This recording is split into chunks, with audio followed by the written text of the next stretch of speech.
des débats.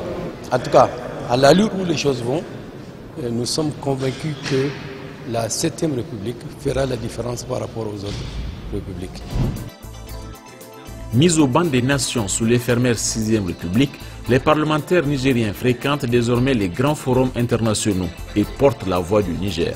La diplomatie parlementaire tourne à plein régime sous la férule du président Hama Amadou qui multiplie les rencontres et les échanges avec ses pairs afin de favoriser, dans une perspective d'appui à l'exécutif national, l'intégration sous-régionale, régionale et continentale par les peuples. Point d'orgue de cette politique volontariste, la présence dans l'hémicycle nigérien de 4 présidents d'institutions parlementaires africains à l'ouverture de la session budgétaire le 6 octobre 2011. Tous ont transmis des messages forts de solidarité active de leurs parlements respectifs. L'Assemblée nationale, proche du peuple nigérien, est soucieuse des problèmes de la nation. Ainsi fera-t-elle entendre sa voix sur des questions prioritaires comme la crise alimentaire, avec des missions sur le terrain pour se rendre compte de l'ampleur du désastre et faire des recommandations au gouvernement.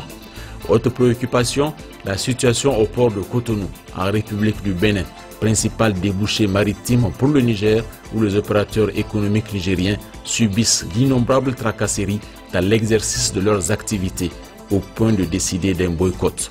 Devant les députés béninois, le président Hama Amadou, d'un ton courtois mais ferme, a appelé nos partenaires à œuvrer pour une solution rapide et définitive dans l'intérêt des deux parties, au nom de l'histoire, de la géographie et de la culture qui lient les peuples béninois et nigériens.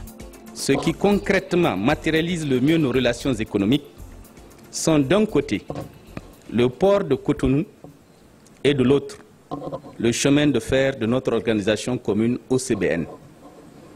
Mais qu'il s'agisse du premier ou du second, il est difficile de dire que leur gestion donne aujourd'hui satisfaction. Au Niger, à un moment, nous avons sincèrement cru que des mesures vigoureuses et salutaires allaient être mises en œuvre en vue de réduire les épreuves auxquelles sont soumis nos compatriotes nigériens face aux administrations de ces institutions, mais également face aux agents de la force publique sur les routes. Mais depuis hier, Madame le ministre, Monsieur le ministre de l'économie maritime, je suis plus ou moins rassuré.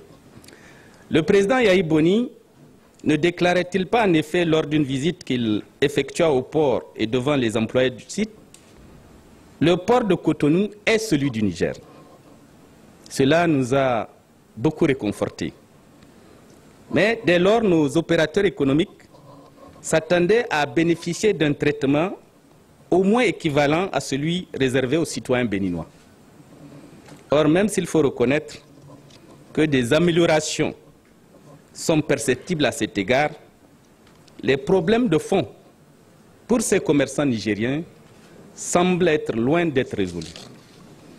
La mission qui nous incombe donc est de faire en sorte que le fonctionnement de ces infrastructures se réalise dans les conditions les plus favorables à la consolidation de notre interdépendance. L'Assemblée nationale n'a pas manqué de soutenir aussi notre équipe nationale de football, le MENA, dans le cadre des préparatifs de sa première Coupe d'Afrique des Nations de football organisée conjointement par le Gabon et la Guinée équatoriale en 2012, prenant ainsi une part active au vaste mouvement populaire en faveur de nos ambassadeurs. L'image du Parlement nigérien retrouve désormais des couleurs après une traversée du désert qui l'aura longtemps terni. Temple du débat d'idées et dans un esprit de confrontation fraternelle, l'Assemblée nationale joue pleinement sa partition dans l'ordonnancement républicain en offrant au gouvernement les moyens juridiques de la mise en œuvre de sa politique.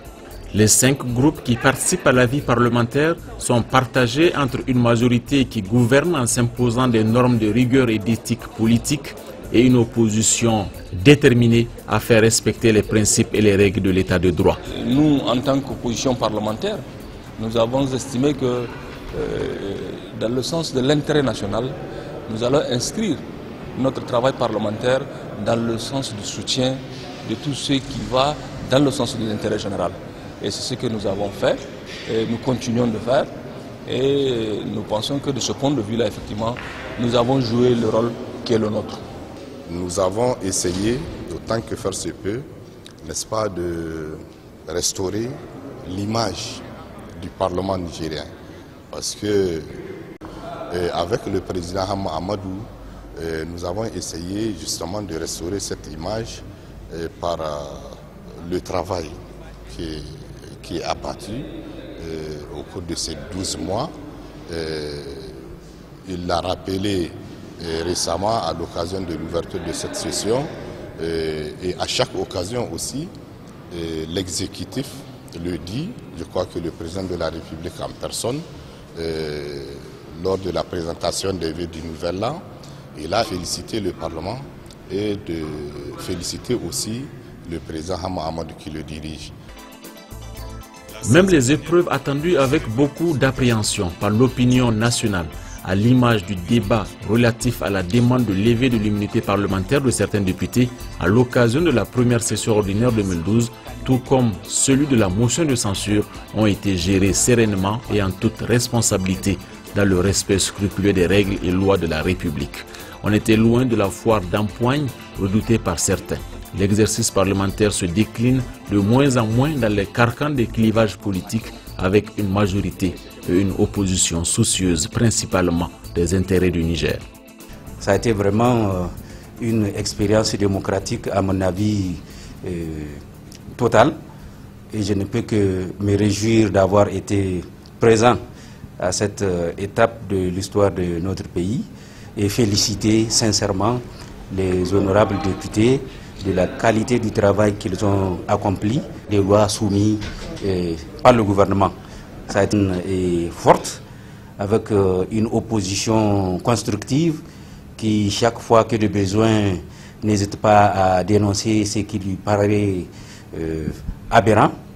Et dans les cas où cela lui paraît justifié, elle vote avec la majorité les projets de loi soumis par le gouvernement. La première législature de la 7e République est assurément bien lancée, avec un rythme de travail intense, des débats contradictoires fructueux où la hauteur d'esprit le dispute à la pertinence des interventions. L'Assemblée nationale, revigorée et enfin réconciliée avec son peuple, est bien décidée à conforter le temple de la démocratie qu'elle demeure et à occuper sa place, toute sa place dans la vie de la nation.